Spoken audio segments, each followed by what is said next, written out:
आता बातमी आहे शेअर बाजारातनं। भारत पाक शस्त्रसंधीनंतर शेअर बाजारात उसळी पाहायला मिळते। निफ्टी गिफ्टी 484 अंशांनी वधारलाय। सेन्सेक्स 1600 ला तर निफ्टी 500 अंकांनी वधारलाय। अदानी समूहाच्या शेअर्समध्ये सुद्धा तुफान तेजी पाहायला मिळते।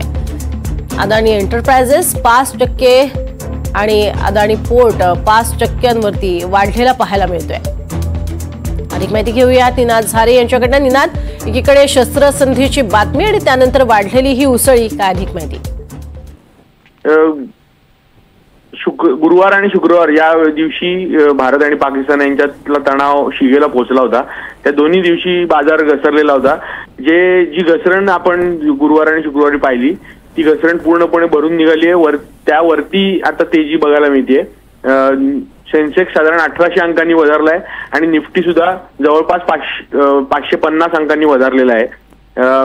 ज्याची दोन-तीन प्रमुख कारण आहेत। एक तर भारत पाकिस्तान यांच्यातला तणाव आता उसरत चाललेला आहे। दुसरं महत्त्वाचं कारण म्हणजे युक्रेन आणि रशिया यांच्यातलं जे युद्ध आहे त्या संदर्भात एक सकारात्मक घटना बघायला मिळते। पुतीन यांनी स्वतःहून थेट चर्चा करण्याची झेलेन्स्की यांना आवाहन केलं आणि 15 मे रोजी इस्तांबूलमध्ये ही चर्चा होण्याची शक्यता आहे।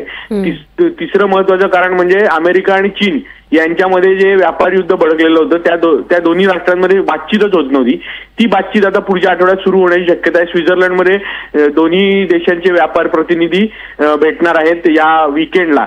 त्यामुळे ती सुद्धा चर्चा आता पुढे जाते आणि व्यापार युद्ध जे जगामध्ये भडकण्याची शक्यता होती ते आता ओसरण्याची शक्यता आहे। चीन आणि अमेरिका या दोन्ही अर्थव्यवस्था सगळ्यात मोठ्या आहेत आणि त्याच्यामध्ये जे युद्ध होणार होतं तेच ओसरलेलं आहे।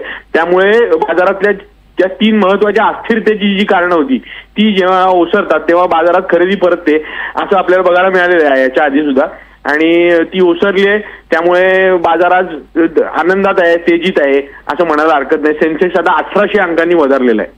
नक्कीच। तुर्तास धन्यवाद निनाद या संपूर्ण सविस्तर माहितीसाठी।